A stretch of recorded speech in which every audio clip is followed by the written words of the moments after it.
अस्सलामुअलैकुम। मेरा नाम सुवालेह सोरठिया है और आज का जो हमारा टॉपिक है उसका नाम है कि गवर्नमेंट ऑफ पाकिस्तान ज़्यादा करेंसी नोट्स इशू क्यों नहीं करता। मुल्क के अंदर इतनी गुर्बत है, इतने लोग बगैर पैसों के, उनके पास पैसे नहीं है, मर जाते हैं, खाने को नहीं है, तो फिर क्या गवर्नमेंट ऑफ पाकिस्तान को एहसास नहीं होता कि वो लोगों को पैसे दे दें, लोगों के लिए नोट्स छाप दें ताकि ज़्यादा से ज़्यादा गुर्बत कम हो सके। ये बहुत सारे लोगों के दिमाग में एक क्वेश्चन होता है। लेकिन फ़र्ज़ करें कि हम सब बहुत ही गरीब किस्म के लोग हैं, वैसे फ़र्ज़ करने की बात नहीं है, ये हकीकत है। और कोई बंदा हमसे कहता है कि आपने जो हमसे 1 मिलियन रुपीज़ लिए थे वो 1 मिलियन रुपीज़ आप हमें वापस कर दें। अब हमारे पास तो वैसे ही पैसे नहीं, हम लोगों को 1 मिलियन रुपीज़ मैं कैसे वापस करूं? तो एक मेरा दोस्त आता है और मुझसे कहता है कि भैया मैं तुम्हें एक मशीन ला कर देता हूं और उस मशीन से तुम लाखों रुपए, करोड़ों रुपए छाप सकते हो और तुम उनके पैसे उतार दो, फिर जियो। तो जब ये बात अगर मुझे समझ आ सकती है तो क्या गवर्नमेंट ऑफ पाकिस्तान को ये बात नहीं समझ आ सकती कि वो लोगों के लिए नोट्स छाप दें? लेकिन एक प्रॉब्लम है और वो एक प्रॉब्लम ये है कि सर जब गवर्नमेंट ऑफ पाकिस्तान ज़्यादा नोट्स छाप देगा तो बहुत सारा पैसा मुल्क की इकनॉमी में हम लोगों के पास आ जाएगा, जनरल पब्लिक के पास आ जाएगा। जब हमारे पास यानी कि पैसा आ जाएगा तो हम उस पैसे को खर्च करेंगे, खर्च गुड्स एंड सर्विसेज पे। जब हम गुड्स एंड सर्विसेज पे उस पैसे को खर्च करेंगे तो ऑब्वियस बात है उन चीज़ों की डिमांड ज़्यादा हो जाएगी और जिसकी डिमांड ज़्यादा हो जाए उसकी प्राइसेस ज़्यादा होती है, जिसे हम इन्फ्लेशन कहते हैं, महंगाई। अगर लोग गुड्स एंड सर्विसेज पे अभी खर्च नहीं करते और लोग कहते हैं कि भैया गवर्नमेंट ऑफ पाकिस्तान हमें पैसा छाप के दे दे और हम वो पैसा अपने पास रखेंगे और हम उसको सेव कर देंगे अपनी बैंक में, वो बैंक में जो आपने पैसा सेव किया है कभी ना कभी, कहीं ना कहीं आपको इन फ्यूचर उसको खर्च करना पड़ेगा गुड्स एंड सर्विसेज पे। जैसे ही आप खर्च करेंगे उन प्रोडक्ट्स की डिमांड ज्यादा हो जाएगी, जिसकी वजह से प्राइसेस ज्यादा होंगे और मुल्क में इन्फ्लेशन हो जाएगा। आपको एक एग्जाम्पल से इस बात को समझा देता हूं। फॉर एग्जाम्पल मेरे पास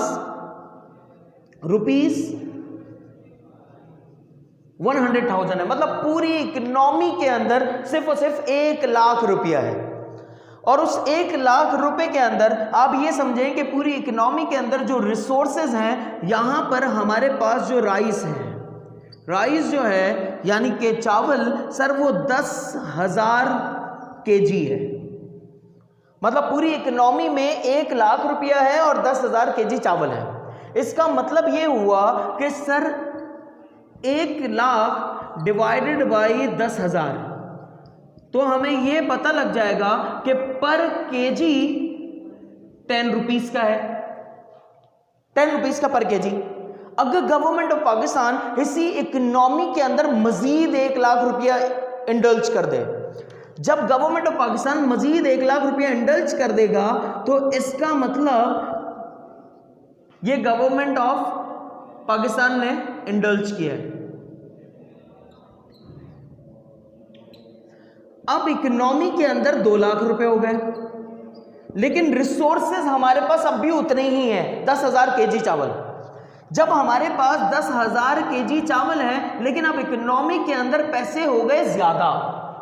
जब पैसे ज्यादा हो जाएंगे तो अब अगर आप हिसाब लगाएंगे 2 लाख डिवाइडेड बाई 10,000, इसका मतलब कि अब पर केजी 20 रुपए का हो गया। तो मुल्क में जितना ज्यादा पैसा तो छाप सकते हैं लेकिन ज्यादा रिसोर्सेस कहां से लाएंगे? फॉर एग्जाम्पल सर गाय ज्यादा कहां से पैदा करवा सकते हैं, ज्यादा चावल कहां से पैदा करवा सकते हैं, ज्यादा रिसोर्सेस कहां से ला सकते हैं, ज्यादा तेल कहां से जमीन से ला सकते हैं? जितना है उतना ही रहेगा।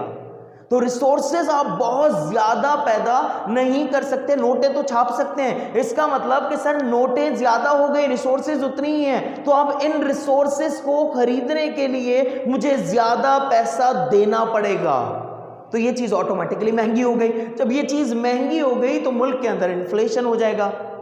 तो इस महंगाई से बचने के लिए गवर्नमेंट ऑफ पाकिस्तान ज्यादा नोट्स इशू नहीं करता, वरना एहसास वहां भी लोगों को है कि वो ज्यादा नोट्स इशू कर सकते थे, लेकिन इस इन्फ्लेशन की वजह से वो ज्यादा नोट्स इशू नहीं कर सकते। जिम्बाब्वे में 2001 के अंदर वहां का जो प्रेसिडेंट था उसने नोट्स इशू कर दी थी, बहुत ज्यादा एक्सेस करेंसी नोट्स इशू कर दी थी। हुआ ये कि फिर वहां की करेंसी की वैल्यू उतनी कम हो गई, उस करेंसी की value, for example USA $1 Zimbabwe के 25 मिलियन डॉलर्स के बराबर हो गया था। एक यूएसए का डॉलर जिम्बाब्वे के 25 मिलियन डॉलर के बराबर हो गया था। इतनी जिम्बाब्वे की वैल्यू, उसकी मनी वैल्यू कम हो चुकी थी।